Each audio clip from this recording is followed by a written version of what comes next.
It is interesting to me how this system has continued pretty much the same way for years and years and years, except the economic hitmen have got better and better and better.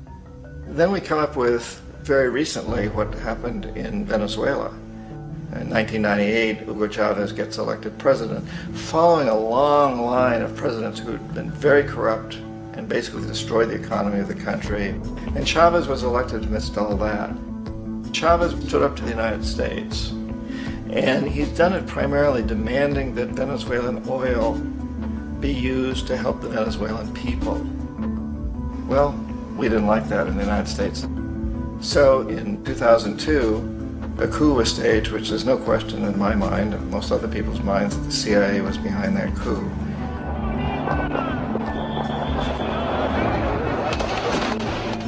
The way that that coup was fomented was very reflective of what Kermit Roosevelt had done in Iran, of paying people to go out into the streets, to riot, to protest, to say this Chavez is very unpopular.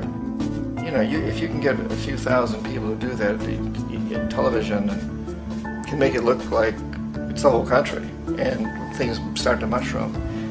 Except in the case of Chavez, he was smart enough, and the people were so strongly behind him that they overcame it, which was a phenomenal moment in the history of Latin America.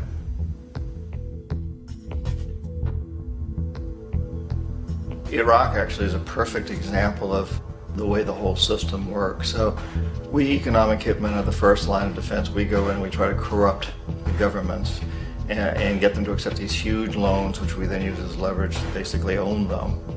If we fail, as I failed in Panama with Omar Torrijos and in Ecuador with Jaime Roldos, men who refuse to be corrupted, then the second line of defense is we send in the jackals. And the jackals either overthrow governments or they assassinate.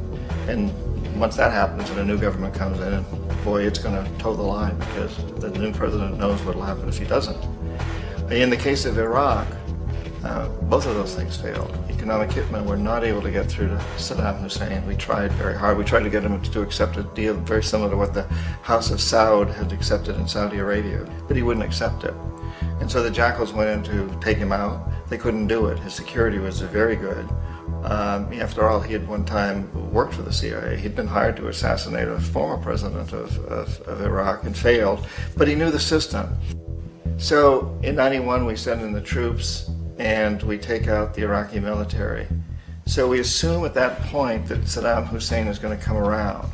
We could have taken him out, of course, at that time, but we didn't want him. He's the kind of strong man we like. He controls his people. We thought he could control the Kurds and keep the Iranians in their border and keep pumping oil for us. And then once we took out his military, now he's going to come around. So the economic hitmen go back in the 90s without success. If they'd had success, he'd still be running the country. We'd be selling him all the fighter jets he wants and everything else he wants. But they couldn't. They didn't have success. The jackals couldn't take him out again. So we sent the military in once again, and this time we did the complete job and took him out, and in the process created for ourselves some very, very lucrative construction deals. We had to reconstruct a country that we'd essentially destroyed, which is a pretty good deal if you own construction companies, big ones. So, you know, Iraq shows the three stages. The economic hitmen failed there, the jackals failed there, and as a final measure, the military goes in. And in that way, we've really created an empire, but we've done it very, very subtly. It's clandestine. All the empires of the past were built on the military, and everybody knew they were building them. So the British knew they were building them, the French, the Germans, the Romans, the Greeks. And they were proud of it, and they always had some excuse, like spreading civilization, spreading some religion, something like that. But they knew they were doing it. We don't. The majority of the people in the United States have no idea that we're living off the benefits of a clandestine empire, that today there's more slavery in the world than ever before. And then you have to ask yourself, well, if it's an empire, then who's the emperor?